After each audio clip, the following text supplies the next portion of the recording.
Good afternoon, and welcome to the Stroum Jewish Community Center.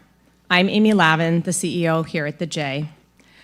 Earlier this week, as I drafted my remarks for this introduction, I was already struggling with the words to acknowledge the complex set of emotions I would be feeling as I welcomed you all here for this event. Sadly, the news out of Sydney, Australia has only further complicated this. I want to take a minute and recognize the victims of that horrific tragedy. May the memories of those lost today be a blessing, and may we stand together in mourning and solidarity with their families and friends. The pain we feel again today as a global Jewish community is a visceral reminder of why we are here. Amidst our sadness, anger, and grief, we are extremely proud to be partnering with Americans for Ben-Gurion University for today's program. Before I hand this introduction over to my co-host, I want to voice the awe and inspiration I feel from being amidst Noa Argamani, a real-life heroine. Having her here with us today brings grounding, resilience, and light at a moment when we need it most. Thank you for kindling the light with us here today. And now I introduce to you Noah Tratt, a board member of Americans for Ben-Gurion University, a local community member and lay leader.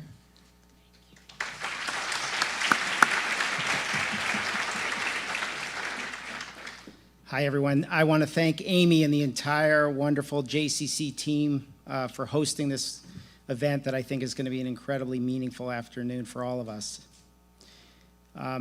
Like Amy, I want to acknowledge what happened at Bondi yesterday. A holiday of anti-colonialism, Miracles in Light was attacked by forces of darkness. May the memories of those we lost be a blessing, and may those wounded have a complete recovery. As Noah will show us today, we can't let the darkness win. When we tell the story of Hanukkah, we say Nes Gadol haya sham, a great miracle happened there. In Israel, of course, they say po, here. Today we can say both. We gather to celebrate the miraculous return of Noa Argamani and all the living hostages who can celebrate Hanukkah with us in freedom this year. At the time of her abduction, Noa was in her third year studying software and information systems engineering at Ben-Gurion University. Her boyfriend, Avi Natan Or, taken captive alongside her, is a BGU graduate in electrical engineering. Many of us know Noa from the heartbreaking image of her being taken at the Nova Festival and from her fearless advocacy following her rescue last June. Throughout her captivity and every day since, she has shown tremendous courage. Ben-Gurion University has stood firmly with its students, those taken hostage like Noa, those called to reserve duty in the middle of the semester, those who lost loved ones on October 7th. The work that BGU does has wide-ranging impact in many fields and includes our own community. Amit Perlin, who's a brilliant Seattle native and the son of Sharon and Sam Perlin, who are here today, recently completed his medical education at BGU. And after completing his training, will hopefully be back in the Seattle community to take care of old people like me. I want to also thank Rob and Kathleen Spitzer, who introduced me to BGU. It's been amazing to be involved with a university that reflects everything that I love about Israel: the creativity, the grit, the diversity of viewpoint, the diversity of people, the global impact, and the raw potential. I urge you to take a minute today to learn more about BGU by speaking to Sam and Sharon about Amit's experience, to Rob and Kathleen about the School of Social Work that their family was instrumental in starting, by stopping by the check-in table, which hopefully will be open afterwards, and introduce yourself to our CEO, Ian Benjamin, who's here today. Where are you, Ian? Our own local Kim Isaac, who's also here today, Judith Alterman. There's lots of BGU folks here. Would love to speak to you about the university. Rabbi Shimon Bar Yochai taught that when one Jew is injured, all Jews feel the pain. Our community has felt this deeply since October 7th. From the attacks themselves to the global indifference and anti-Semitism that has followed, including the vandalism of Herzl just across the street from where we sit tonight. Noa's willingness to share her experience and her unwavering commitment to bringing every hostage home reminds us what courage and love look like in the face of darkness. Today, you're going to be part of an inspiring conversation between Noa and Seattle native and journalist Maya Sulkin, another brilliant Seattle native from the Free Press. We're all very lucky to be here.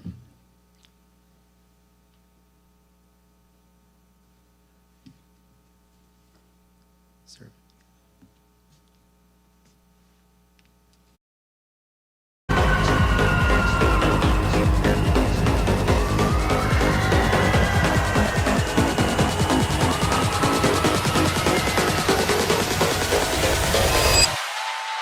Yo, Khawastikim! Khawastikim! Shocking events of early on Saturday morning. Edge.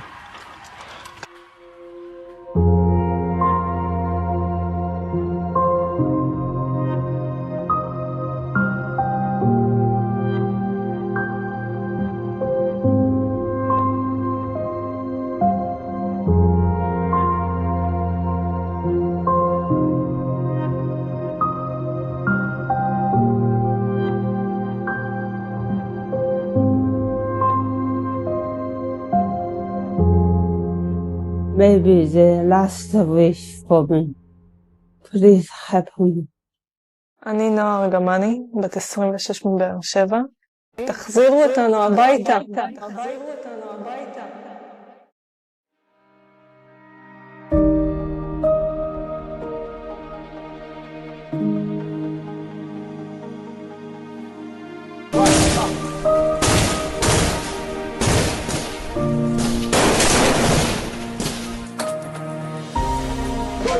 הכל בסדר, לוקחים אותך הביתה. לוקחים אותך הביתה. בטוחה, אנחנו לוקחים אותך לאוטו.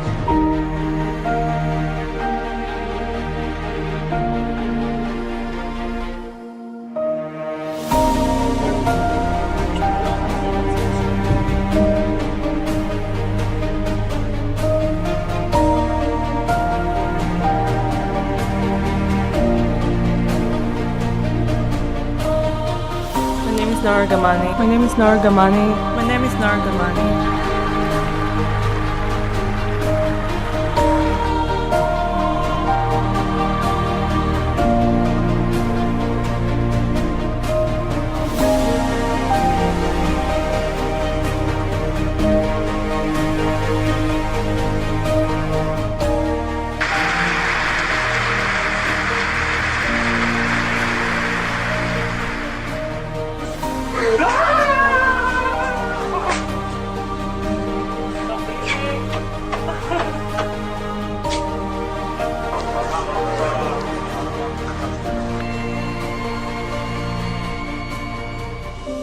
Avinatan is home and standing here beside me.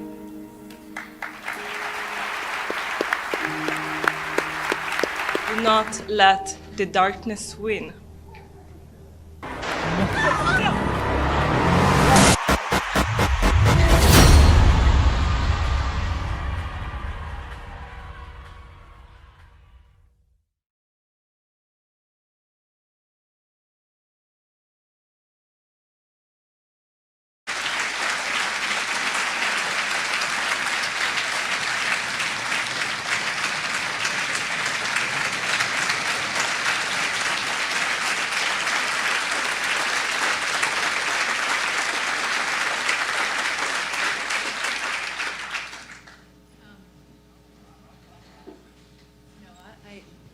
I know you've probably felt like you've been to every Jewish community in America, and I know I'm a little bit biased, but this one is really, really special. I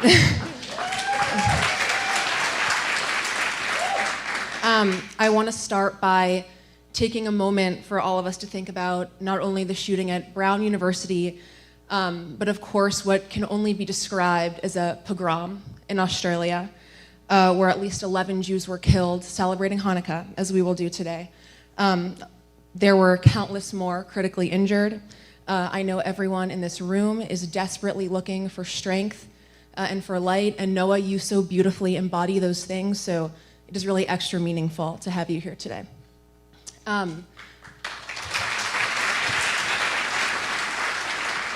I want to start with your life before October 7th. Everyone kind of feels like they know you, but that's based on a video of you on the back of a motorbike on that day. But that morning you were just a normal girl in your 20s going to a music festival. So tell us a little bit about who you were before that. Hello everybody, it's really special to be here with you today, especially the first candle of Hanukkah. Before October 7, I just were a typical student in Ben-Gurion University. I was born in Beersheba. When I was a child, I've been in a program that's called She Code. It's a program for girls to learn how to code. It's a Google program. So since that year, I knew that I want to be software and I want to do something with code. So my mother all the time told me that I have no choice and I have to go to the university. And I always wanted to be in the Ben-Gurion University because my mother been in this university. My mother came to student exchange and then she met my father and stayed in Israel. I remember the first day that I've been in school, so she sent me a picture of her being in the same university, and it's really meaningful for me. BGU is where your parents met, and it's also where you met Avi Natan, who thank God is home after more than 730 days. I wonder if you can share the story of you guys meeting, just because I love that story. So I was in my first year. It was the 5th year of Avi Natan. I'm a software engineer, electric engineering. We met in a Purim party in the university. I was a pirate and he was a Greek god. So since that day we keep dating, keep seeing each other. He moved to Tel Aviv, I stay in Beersheba. We keep seeing each other.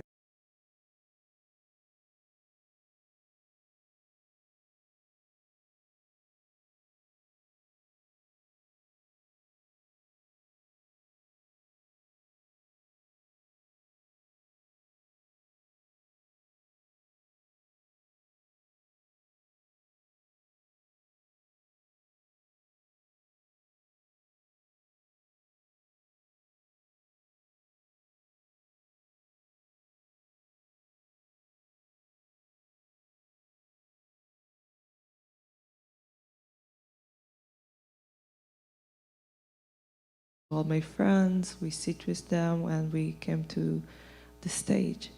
And in 6:30 in the morning when the rocket started, we thought it's just another run from Gaza.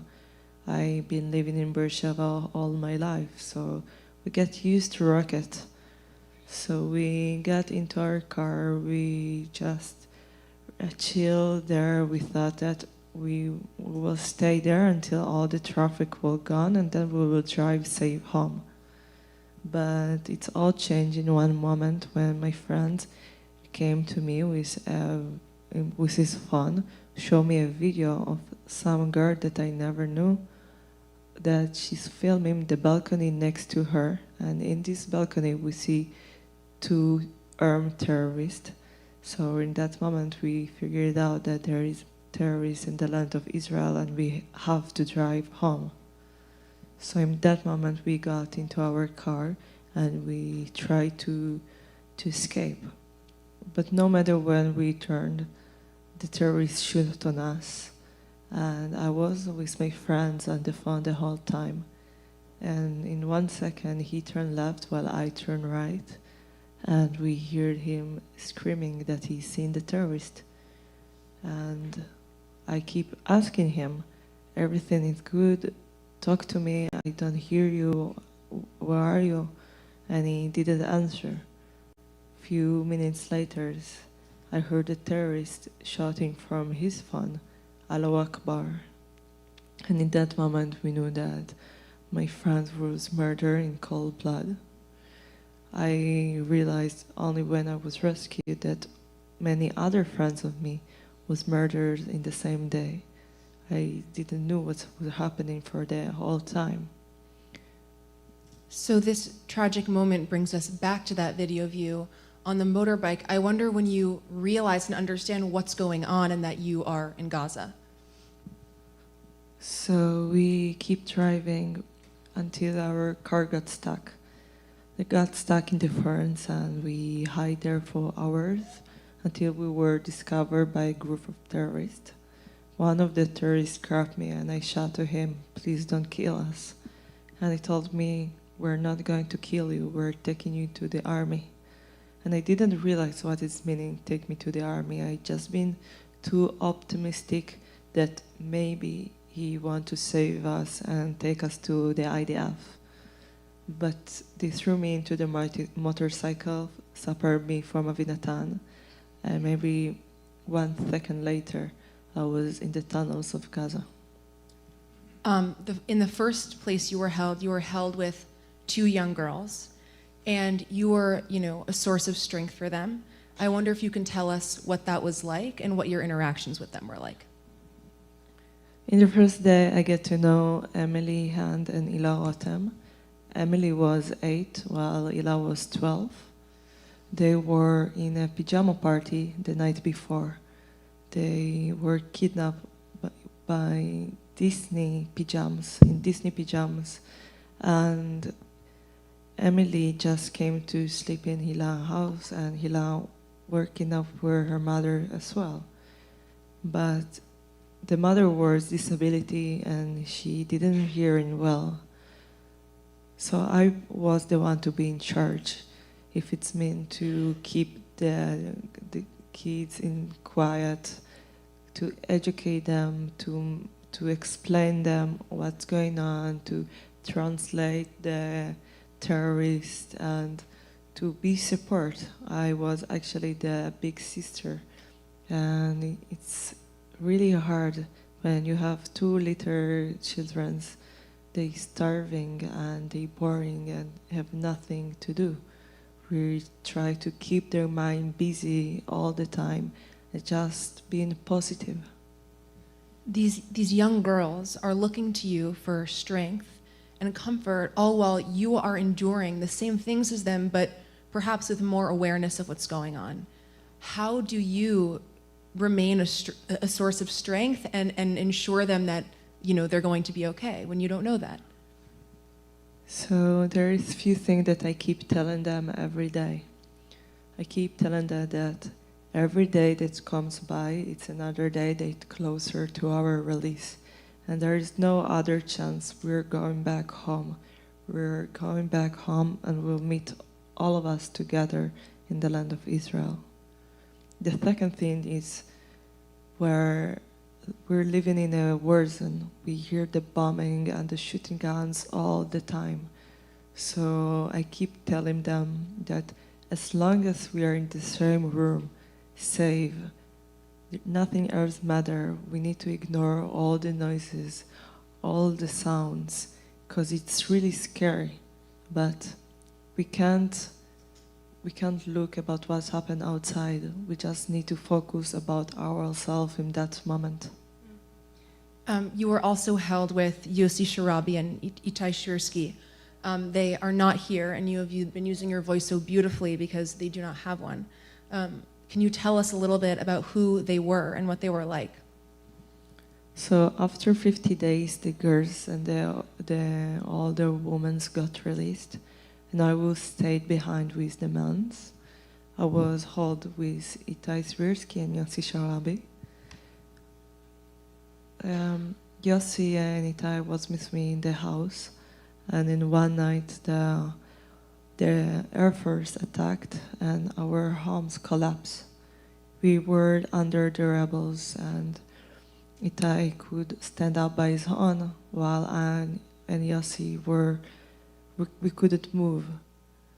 So in one moment, our guards helped me to escape, and we tried to help Yossi as well. But when we got to Yossi, it was already too late. 2 days later, the guards that helped me to escape was murdered Itai. He was executed. And from this story, we can see that 2 of them didn't survive in captivity, even 100 days. We can see from this that every second in captivity can turn upside down, and every moment could be our last moment. Knowing those things, that at any moment could be your last, I wonder how you kept your mind. I think about someone like Natan Sharansky, who played chess in the Gulag to keep his mind alert, to get through each day. What did you do, and how did you get through?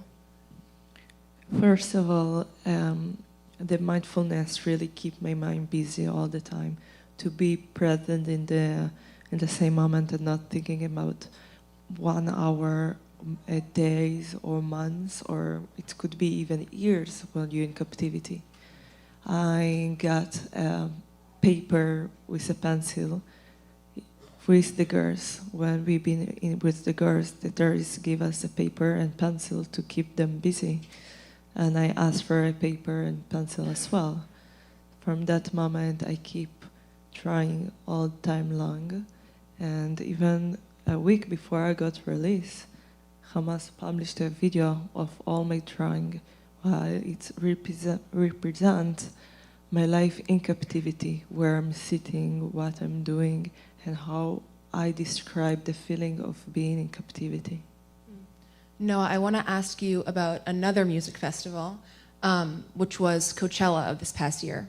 Like you, a lot of young people came to gather, to listen to music, to dance, to have fun, and instead there was a big sign that displayed Free Palestine and Fuck Israel.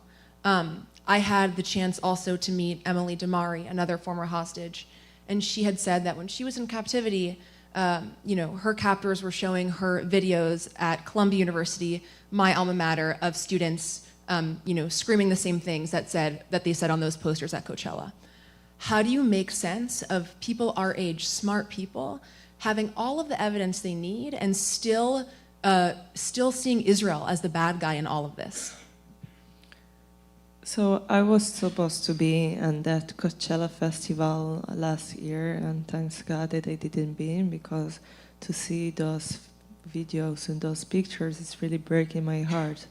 To see that after all, we learned nothing, that we've been in the Nova Music Festival just to have fun, to celebrate life, to enjoy. It was our last party with all my friends together, and to see people in my ages going to the same thing and shouting Free Palestine, it's just make me see that we learn nothing from that.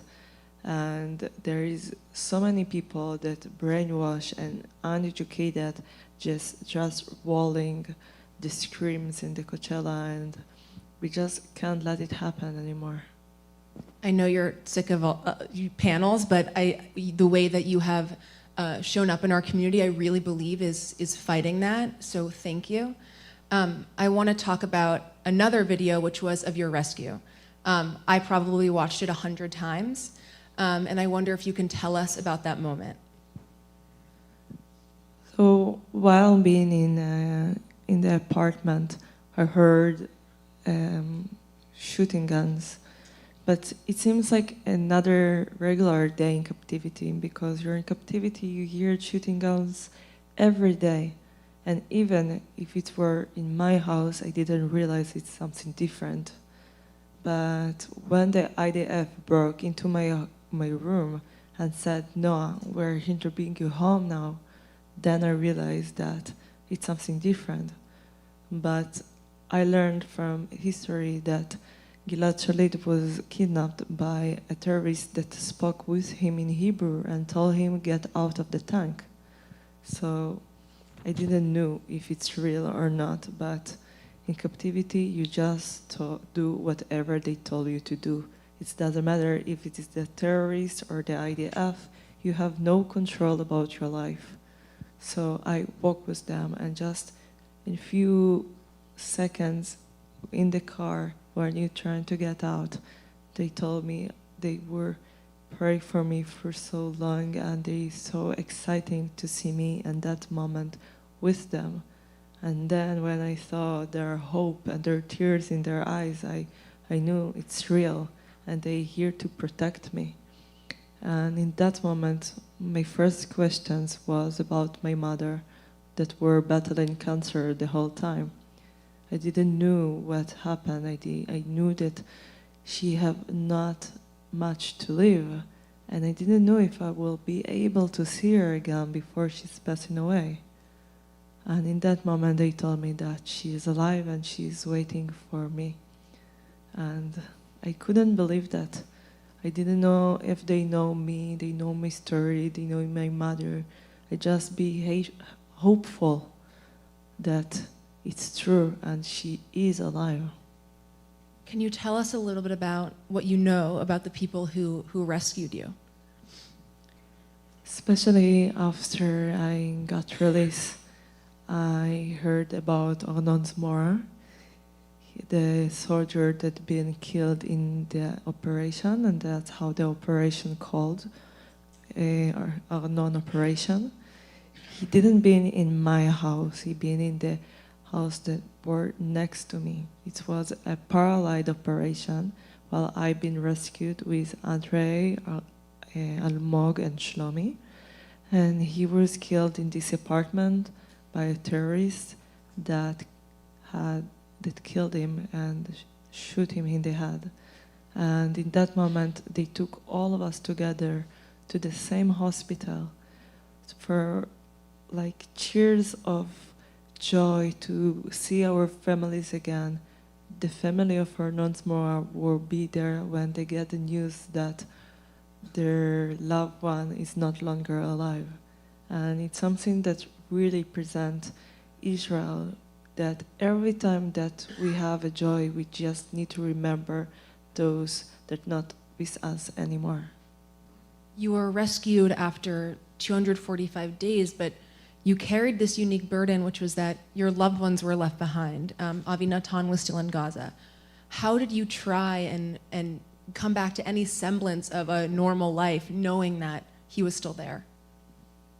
So after I lost so many friends, after I see my friends killed in the Nova Music Festival, my friends that been killed in the military while they protect the country, to see my mother passing away, I promised to myself that I can't lose any other people, and I did everything to raise the awareness about the hostages, about Avinatan, to make sure that we will take the darkness and we bring light, and everybody will heard about these people that still suffering in captivity while I'm outside. I knew the feeling to be starving. I knew what is not having shower for so long and to being invisible in the darkness.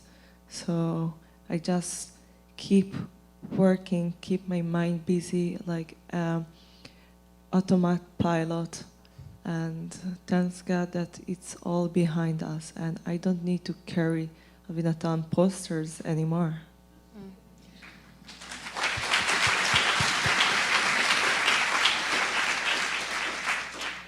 I think most of us in this room, prior to your return, had spent, we'd carried posters with your face on it.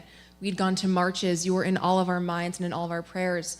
I wonder when you returned home what it really felt like to realize that you, among others, and the Bring Them Home movement had really defined what it meant to be Jewish for 2 years.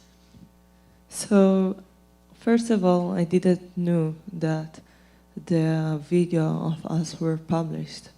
I knew that there is 250 hostages in captivity, and I never thought to myself that that there is one that more popular than other. And to get home, and the first step that I've been in the hospital, the doctor come to me and told me that, no, we're really excited to be here with you. And the only thing that I was thinking about that, how he's know my name. I didn't realize that everyone know our stories, our faces, our names, and when I get out and I realize how all Israel, the Jewish people and this diaspora and the entire world were cared about us, it's something that warmed my heart every time.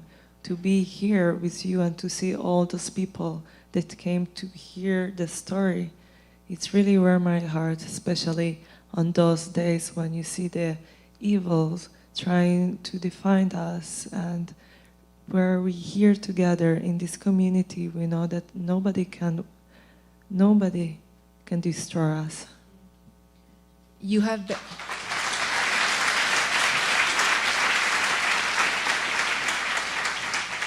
you have been an enormous light for so many, but like you say, it's weird that everyone knows your name, and it's also an immense responsibility to be kind of rising to this moment. I wonder how you think about the responsibility that you have to your people, to Israel, in sharing your story and what that's been like. I never asked to be in this position. I never asked to be a public speaker, but because I'm in this position and I already here and I have this platform, I all the time trying to use this platform for the people that we don't hear all the time. The people that were murdered, the soldier that was murdered while they were protect our country, the families of the people that killed, they lost their loved ones, the soldiers that's still having PTSD and dealing with this every day. If you're working in the streets of Israel, you can see all the stickers and all the posters of hostages, and we know that we're all broke and we need to help to each other, because if we will not help to each other, we will never grow from this darkness and we will never grow to a better future. We need to look forward to make sure that the future will be brighter.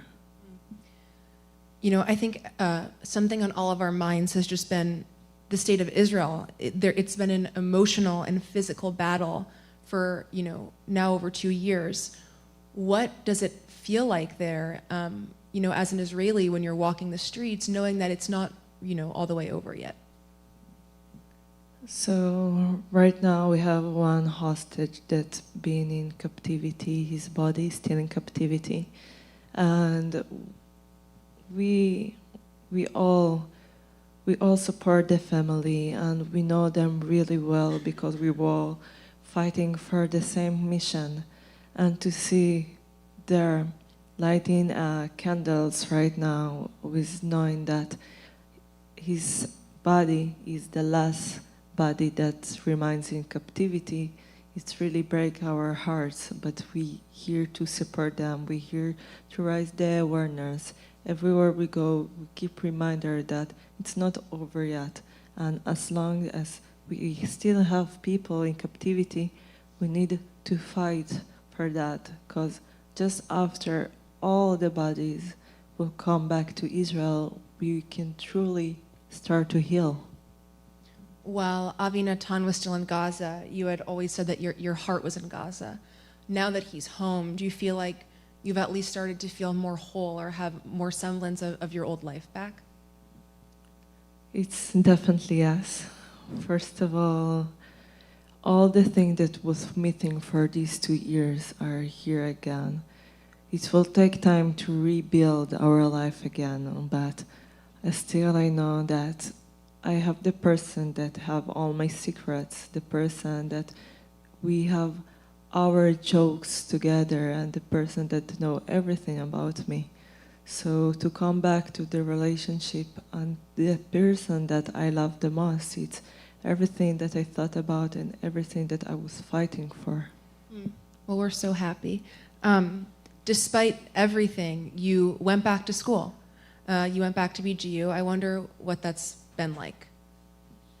So to see all my friends that already complete the courses and already graduate, it's really hard for me.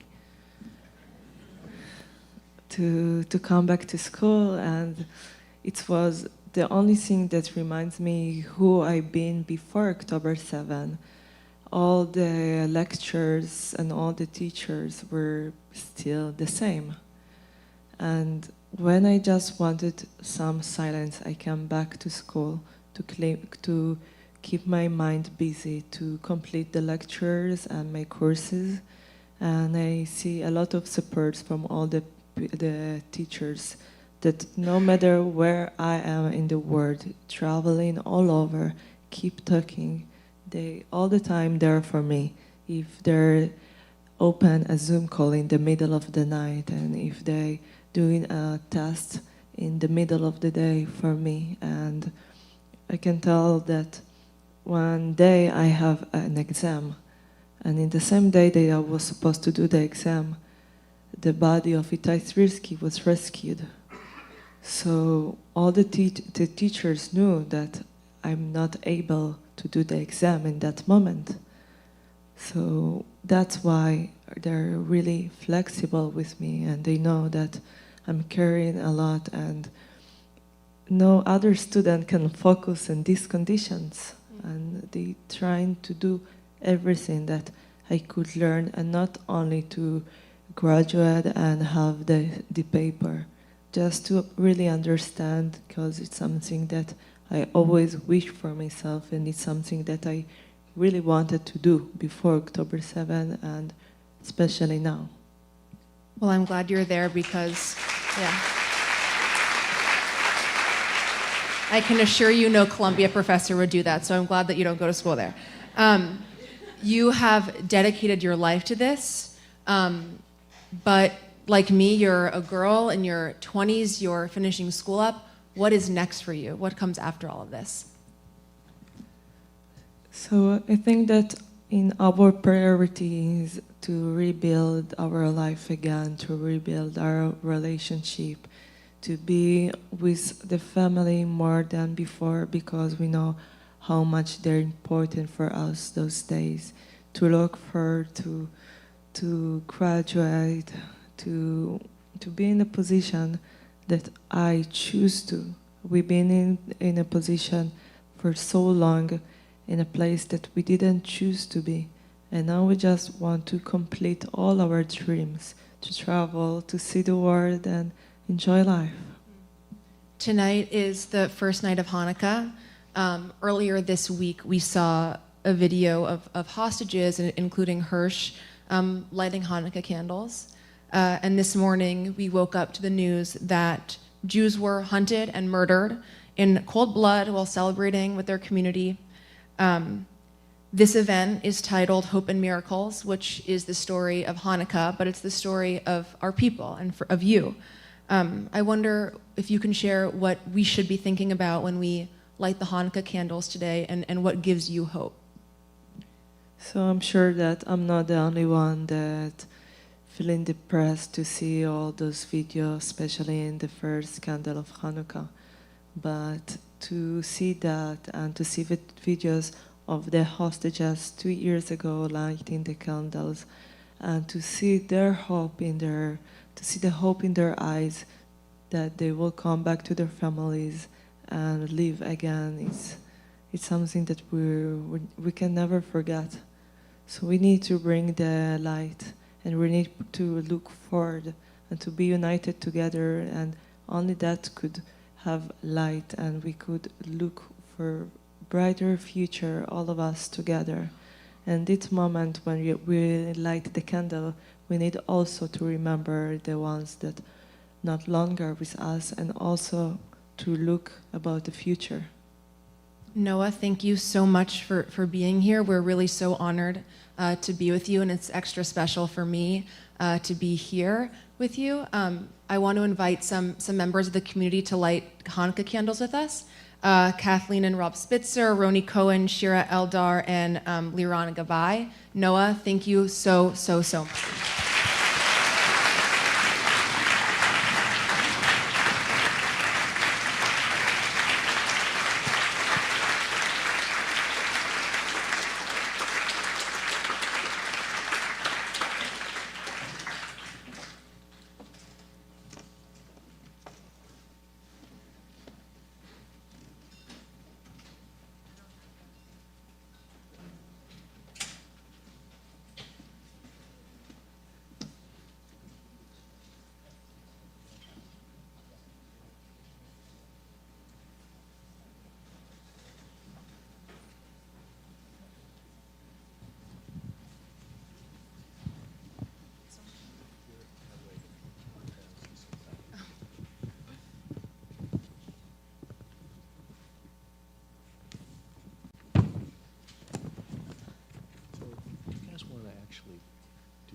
Why don't you start? Thank you, everyone, for being here. This is just amazing. So the support and the love is so important. So our family has a very deep connection to Ben-Gurion University and the School of Social Work that carries our family name. So we're really thrilled that we can bring BGU and educate people about what's going on over there. And it's a terrific place. So as we know, and as has been specifically mentioned, Hanukkah is a dark time, short days here in the Northern Hemisphere. When we bring light into our lives and the light of the world.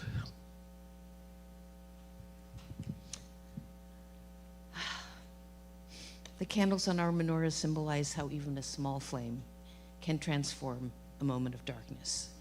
And we especially need that now, considering what has happened in Australia.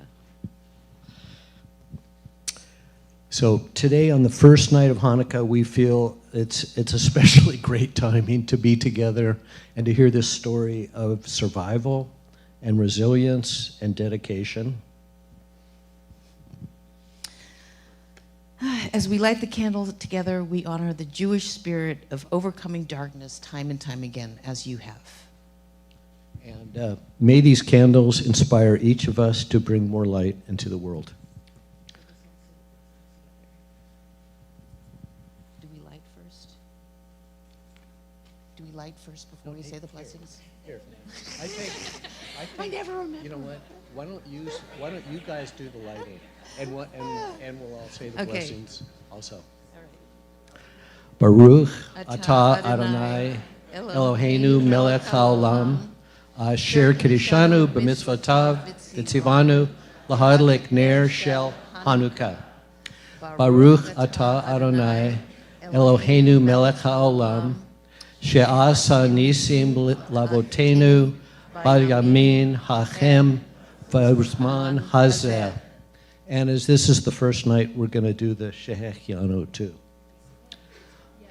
Baruch atah Adonai Eloheinu melech haolam shehechianu v'kimanu v'higianu lazman hazeh.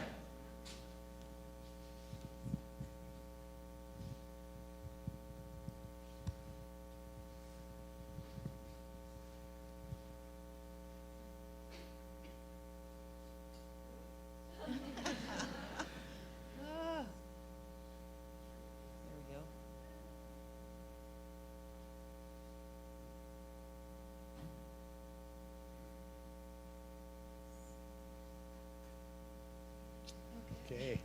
Hag Sameach, everyone. Thank you for coming.